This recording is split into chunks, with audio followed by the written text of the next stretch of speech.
The 3-game skid is over. The regression for now has ended. The Commanders are not only 8-5, not only a wild card team right now, but they have positioned themselves very favorably to make the playoffs after a beatdown of the Tennessee Titans, 42-19, a get-right, feel-good, everybody eats game offensively, a harassing and at times ferocious game defensively. They got some things to iron out in the kicking game and on special teams, but a 28-0 first quarter, an utterly lopsided first half of play yesterday ends up burying the Titans deeper than they could dig out of. Washington desperately needed a win, ravenous to feel good about itself going into the bye. They got what the doctor ordered, buddy. Yeah, the first 4 drives summary for both teams. One team, touchdown, touchdown, touchdown, touchdown, touchdown. The other team, punt, punt, fumble, punt. Who do you think won? That's the game right there. That's what happened. The typifying of the afternoons for both teams were right there evidenced in the first series for each one. For Tennessee, false start, a 1-yard gain, another false start, clearly saying, we don't belong. We're terrible. Please put us out of our misery. Please take us out back behind the woodshed, cock that weapon, and end it. Weird that team is 3-8. Yeah. And I know now at 3-9, a lot of the storyline nationally will be, well, the Commanders beat a really bad team. But Washington deserves a little bit of credit for making them look bad, 100%. too. The Titans had been playing a lot better recently. Even though they came in 3-8, they were coming off that win over the Texans, their best game of the year. They had played a much more competent brand of football over the last few weeks. And that, plus the fact that Washington had lost 3 straight and was coming off of its worst game of the year, I think, led people to believe that maybe it would be a competitive game. I thought it would be. I was dead wrong about that. And then it wasn't. Yeah.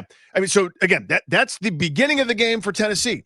Beginning of the game for Washington. This is very purposeful. This is not just some accident that this happened. I'm going to read the transcript of the play-by-play.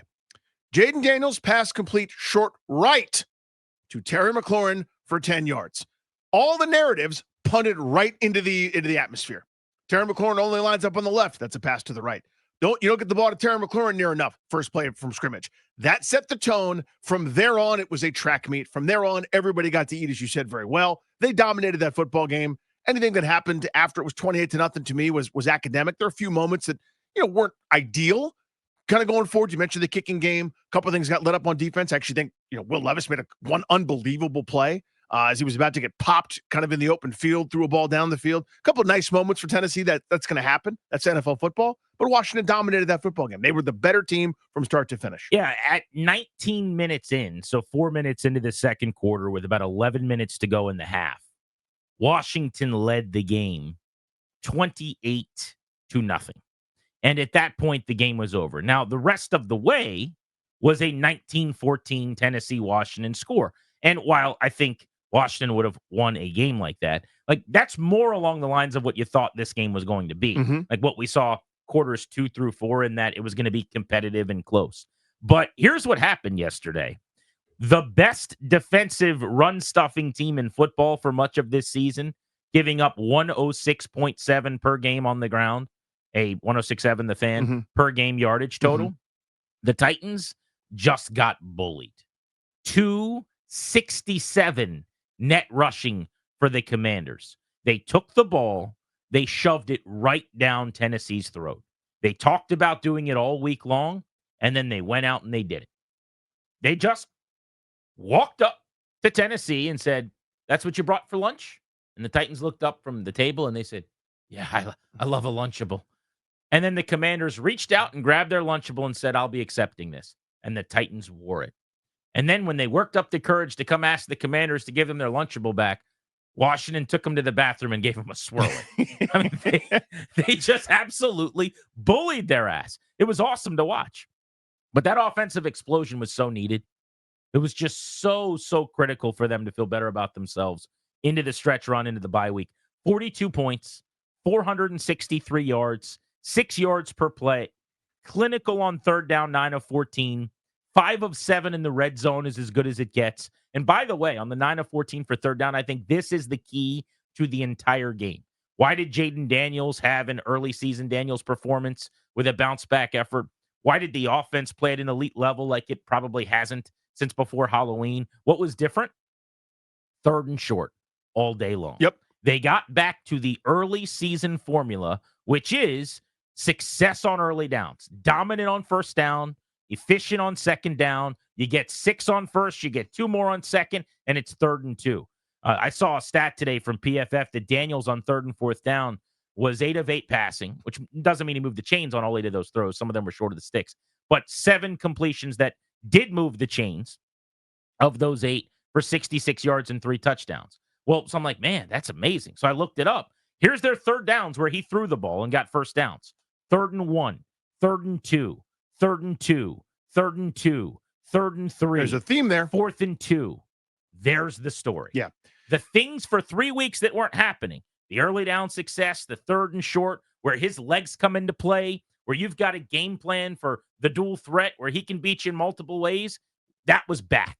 It was not 3rd and long like they've been living in. It was not 3rd and obvious passing down where you can keep him in the pocket and make him just stand there and beat you with his arm. And by the way, for the 2nd straight week in a row, it's pretty clear, Danny, as he scrambled around 8 times, I think, for close to 40 yards, Jayden's back. Yes. You know, the twitchiness, the escapability, the scrambling.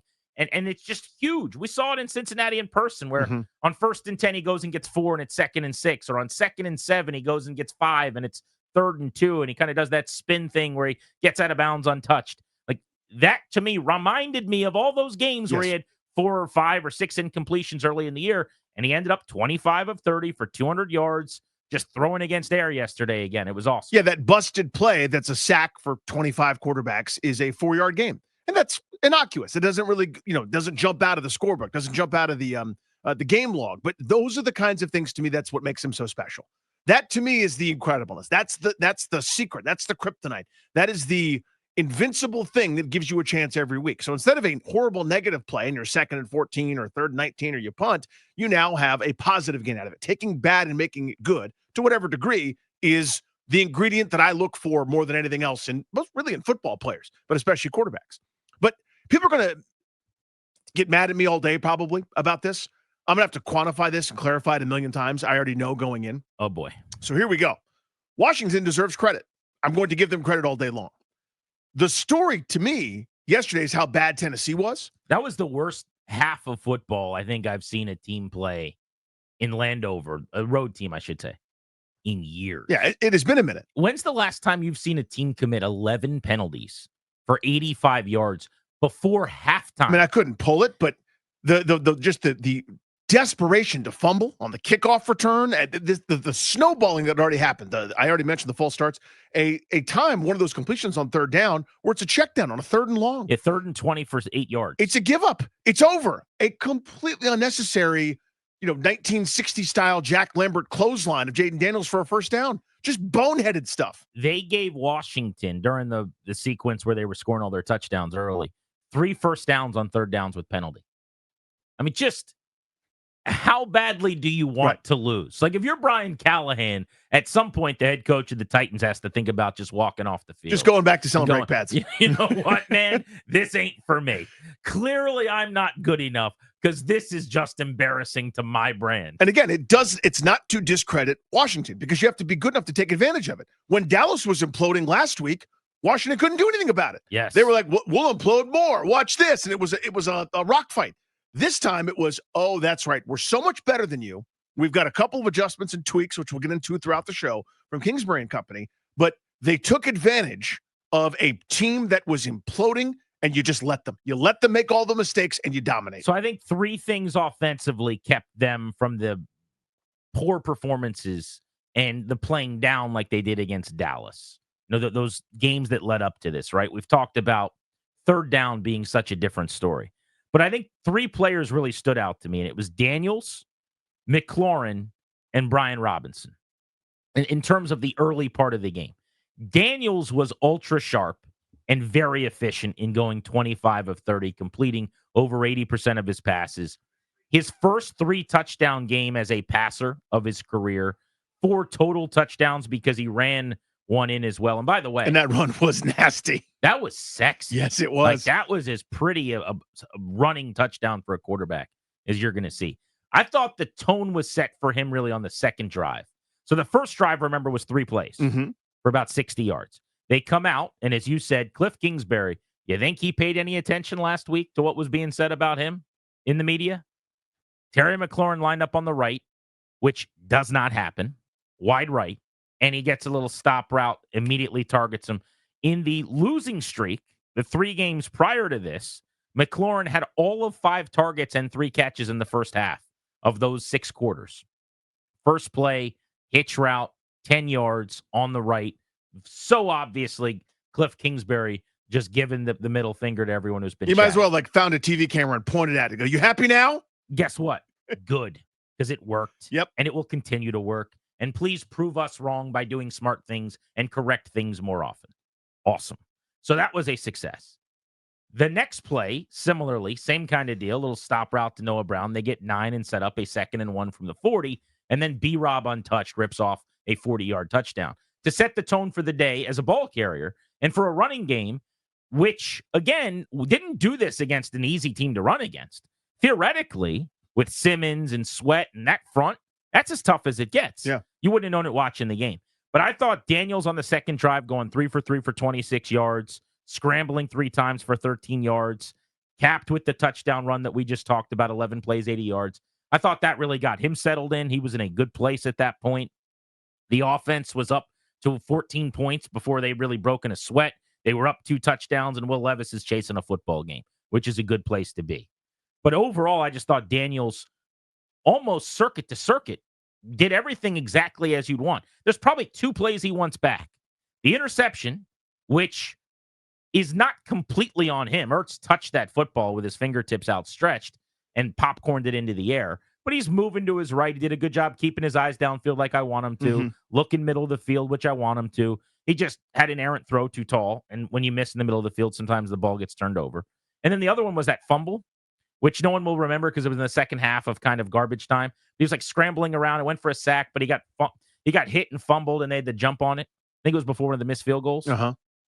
Those were the 2, quote unquote, like bad plays out of 88 or whatever. Yeah. Otherwise, football happened. You missed a throw here or there, and he barely ever did. 5 incompletions. But I thought he was really, really, really efficient. Yeah, I thought he was outstanding. There's some that go in the book as complete. So, for example, brilliant play design, by the way, where you motion Terry in closer to the line of scrimmage. Every part about that play looks like a run action. Now you bootleg Jayden Daniels out to the left. Remember, everyone knows the tendency. If he goes left, what does he do? He runs. Not this time. Now you've got Terry out there about 8-9 yards deep. If he hits Terry in stride, chance of a touchdown. Got one guy down deep in the secondary. Oh, throwing across his body. Yeah, throwing across his body. Yeah. Not an easy throw by any stretch of imagination. Terry has to stop, go down, catch it, gets up, and is able to move. But, things like that. The tendency breaking to me was what this game was all about. We still know what we major in, talking about Washington and their offense. This is who we are. This is how we're going to do it. We just wanted to show the whole world we will do it slightly differently. We're willing to compromise. We're willing to try something else instead of beating our head against the wall, which is what I think that Philadelphia game was going back a few weeks, right? Where this is how we do it. Okay, come in second then. Lose this game then. This, to me, was a message for the sprint after the bye week where you got to defend all of it. You're not just going to be able to know where everybody's going to be and how they're going to be there. They broke some tendencies, which I thought was a huge, huge, huge thing. McLaurin was sensational, by the way. Ended up 8 for 73 with the 2 touchdowns, one of which he was wide open on a drag that started on the right, by the way. Again, 3 times as often this week. 15% of their snaps, he lined up wide right and caught 3 balls when starting there, as opposed to the 2 for the first 12 weeks of the season coming in. Super quick on that play. Did you think, I couldn't tell if that was the design all along or if Daniels was actually looking right first. I thought maybe Bates was option 1 or something like that, and then just patiently waits for McLaurin to go across? Or do you think that was always the plan, was to make it look like it was going right so that he could get to a free spot? It was 3rd and 2, so I wouldn't be surprised if they wanted something hot kind of off to the right to move the chains. But I think it was obvious from what I saw as soon as the snap, the way they were playing, that McLaurin was going to be able to slice across, and if there was enough time for it. Nobody on that deep half the field, basically, as long as he had protection. And by the way, we should point out, Jayden Daniels had protection, I thought, brilliantly. That's the best the Lions played in how long? Several weeks. Pre-Pittsburgh, probably? I mean, it's the best almost everyone on offense has played since ... right? Brian Robinson, he is such a difference maker. When he is on the field healthy and rumbling, they're a different offense. He brings a tenacity and just a physicalness to that offense. Ran for a bill on his 16 carries with a touchdown, scored on the first carry of the game from 40. And then how about our guy, Chris Rodriguez, the 6th-round pick last year out of Kentucky? We've had him on the show a couple of times this season. Rodriguez, 94 yards on 13 attempts. I will never understand why he doesn't get a little bit of work otherwise. Like, there have been 2 games where he's had almost all of his carries this year. He got 11 runs in the second half against the Giants to salt the game away in the Meadowlands. Yep. And then yesterday, he got 13 carries in the second half. They view him as Mariano Rivera, basically. He's their closer. And they bring him in to basically take, get B-Rob off his feet at the end of these games and take the beating. And he was so good. And their 11th drive, I think it was, late in the game, 5 carries for almost 50 yards with a touchdown. Came back on the next drive and ripped off runs of 17 and 8 at a pistol in the gun. Like, he was rumbling. He does not go down on first contact. I just like the way he plays. But all 3 of the backs, you throw McNichols into the conversation as well yesterday, succeeded. They were 35 runs from running backs for 229 yards and 2 touchdowns. They mauled the That'll Titans. do. Now, if you showed me the stat lines, right? If I didn't get to watch either the last 2 games, show me the totals and made it blind ballot style, which team was which, I would have said, oh, they did that to Dallas, a team that quits, a team that stinks, especially that area of the game on defense. They can't stop anybody. They just sort of have to make this devil's bargain where they're going to give up one thing at a time. You probably would have just mauled them. This is the Tennessee Titans. I'm not telling you that's a good football team. They're not. I'm going to wax poetic about that all day. But defensively, that group, they're put together to stop that. Yeah. And it looked like they were a high school team just getting throttled yesterday.